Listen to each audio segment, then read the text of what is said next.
Alright guys, let me tell you something. So, the first thing I'm going to talk about on here is an issue I have. Hold on, let me pull up my notes here. Okay, so I have an issue with SeaWorld and what they do to their big killer whales. Which, first of all, to get this off my chest, I'm not an animal activist or anything like that, but so pretty much, I'll give you a little bit of backstory. So, they have this killer whale named TILIKUM, or Tilly, as I'll call him because it's easier to say. And yeah, so here's his little bio. He is a male orca. He weighs 12,000 pounds. He was taken away from his parents when he was 2 in 1989, and he was brought to Sealand, where he was forced to live in a tiny tank with 2 other orcas, aka killer whales. You don't know what an orca is. And he was extremely beat up in Sealand, but that's not the main thing. We don't really care about Sealand.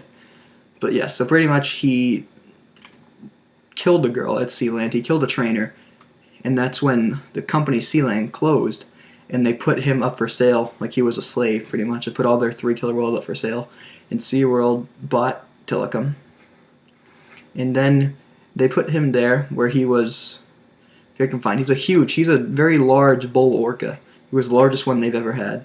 He has a collapsed dorsal fin because most killer whales in captivity have collapsed dorsal fins. And he's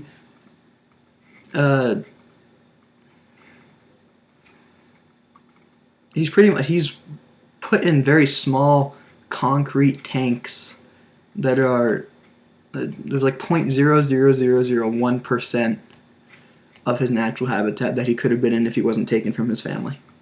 Which SeaWorld didn't take him, they just bought him. He wasn't taken there. But here's pretty much TILIKUM has killed 3 people. First he killed the girl, Kelty Bierne, I think is how you pronounce it. Sorry if that's not right. She was the first one. Then a man named Daniel Dukes went skinny dipping after SeaWorld hours and jumped into his tank and was found dead the next day on TILIKUM's back. And then the third attack was the only attack a SeaWorld trainer was killed, was a senior trainer named Dawn Brent Show. I think that's how you pronounce her name. And she was finishing a show when he pulled her under, and she had spine messes up. She was scalped. She drowned, and blunt force trauma is what they said. And they force him to perform in let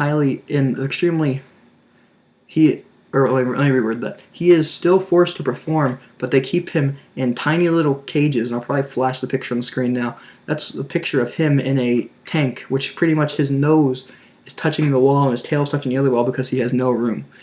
And my issue with this with SeaWorld is that everything related to him, they blame on their trainers.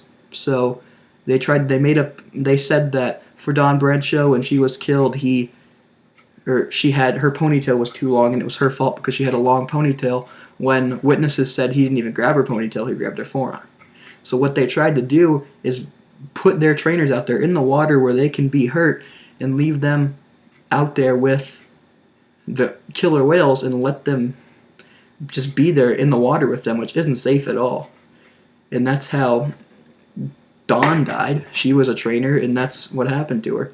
And they tried to blame the things on him.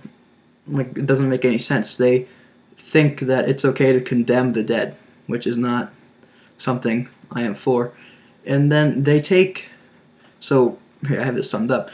He was diagnosed with the reason I'm talking about this is because earlier this year he was diagnosed with a deadly bacterial disease that has no cure and will probably kill him.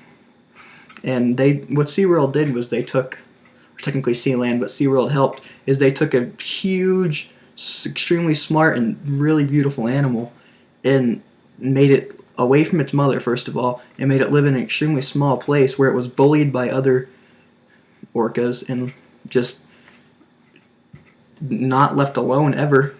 And now, after his attack on Dawn when he killed her, or I guess you could call it an attack, we don't know if he was playing or not, but it's pretty much an attack, he killed her. They put him through that, and now they force him to live in this tiny tank, and they still make him perform, but he's kept in that tank, the small tank where his nose can touch the wall and his tail can touch the other wall, for most of his life, and he only comes out for the shows to take a bow at the very end. So they treat him with zero respect, and it, really grinds my gears. There's a whole bunch of other issues with him. They would not feed him if he didn't do a trick correctly. He was just treated poorly, and he's still there. His life was wasted, and it irritates me. Thank you guys all for watching. Hope you enjoyed this rant, and yeah, I will see you guys on Saturday. Bye. Drift away.